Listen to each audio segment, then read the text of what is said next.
Hey everybody, thanks for tuning into the AFV factory. So today I'm just going to do a little bit more work on this factory gate diorama that I'm doing.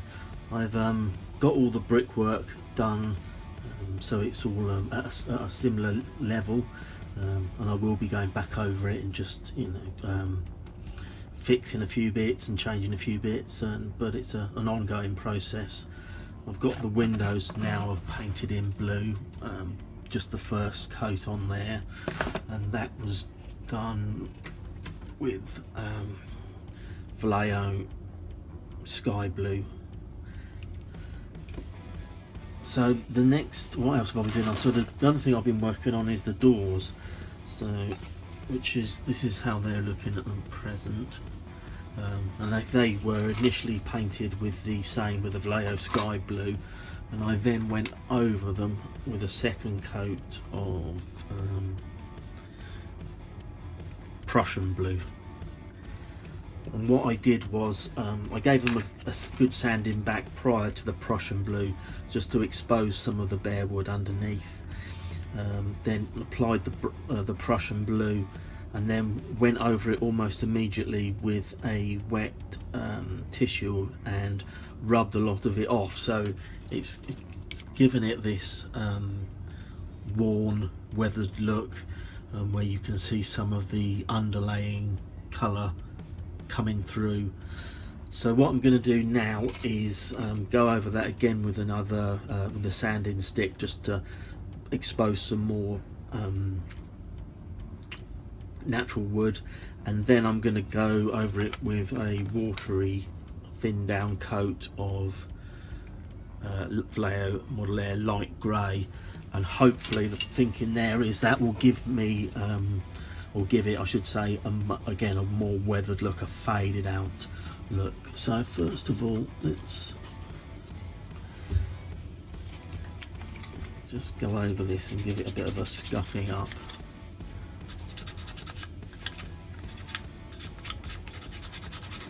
So you can see immediately, hopefully you can see that is taking the paint off back down to the wood in places.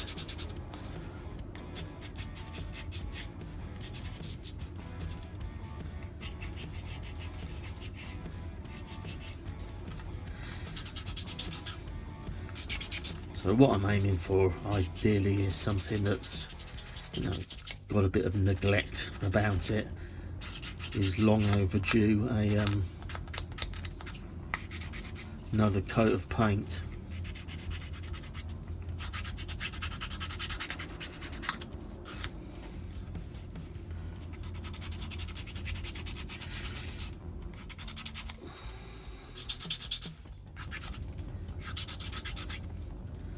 That should be alright for that one.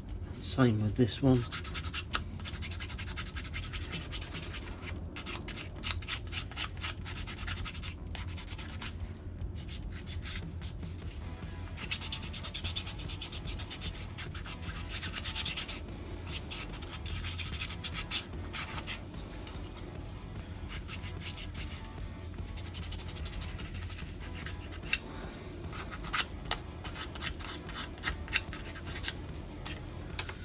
So there we go.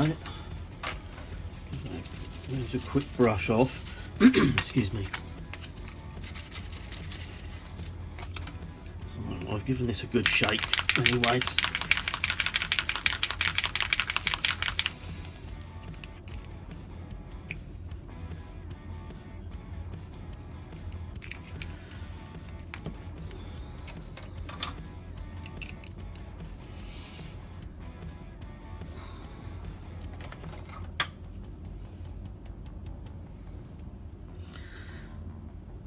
Obviously this Vallejo Air is thinned down anyway in comparison to the model colour, so it's not going to need a great amount of thinning.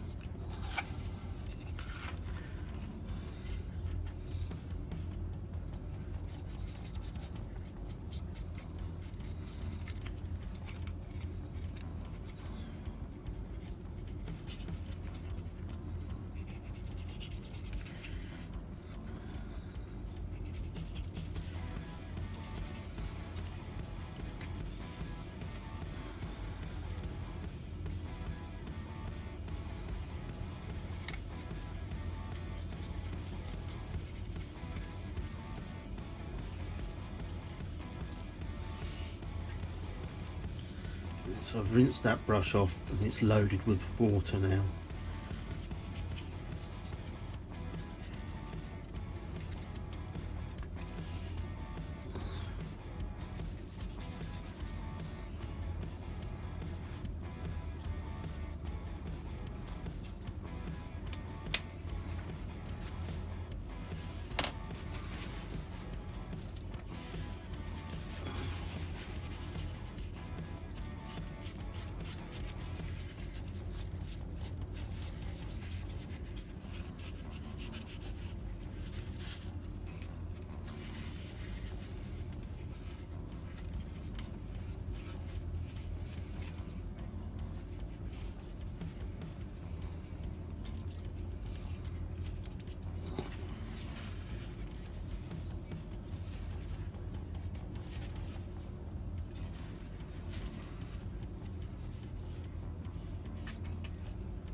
Yeah, so that's starting to take effect.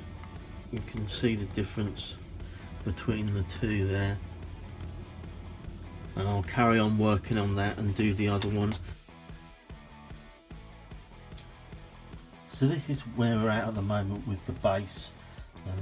The filler is now dried solid, and I've gone over it with a couple of different types of tread pattern,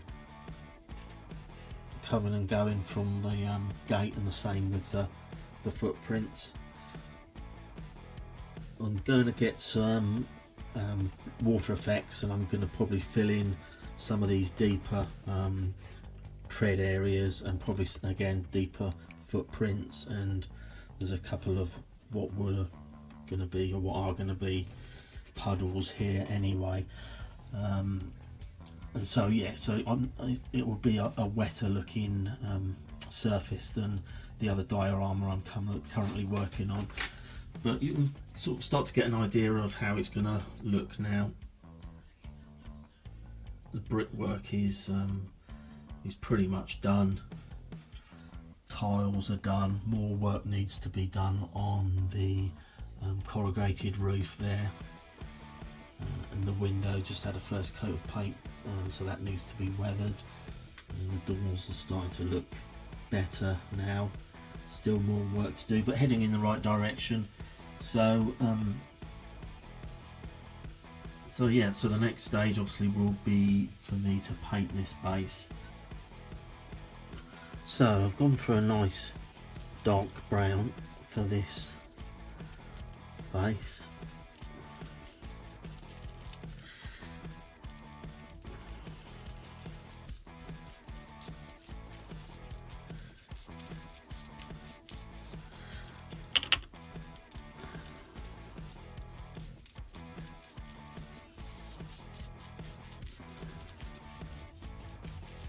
And what I'm actually using on here is these acrylic artist paste paints. So this is burnt umber, which is lighter than what I'm using, so I've just darkened it down with a bit of good old black.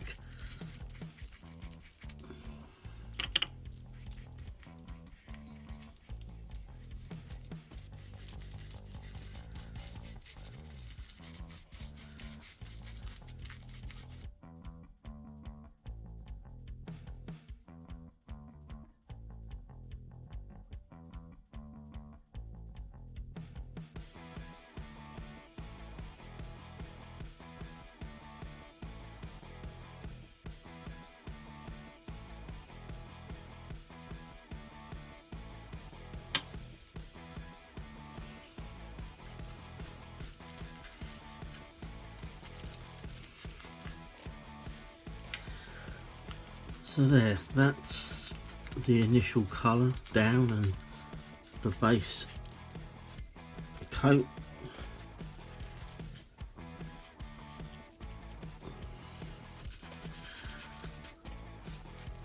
I shall undoubtedly be using different tones, different variations on this colour just again so it's not all necessarily a monotone colour all over it. And I'll be using some of the new scenery bits and pieces that I've got to sort of add some vegetation and bits and pieces like that. So there, I'll leave it there and I'll call it a day with this and this video. So again, appreciate you tuning in and having a look, and I'll catch up with you soon. Bye.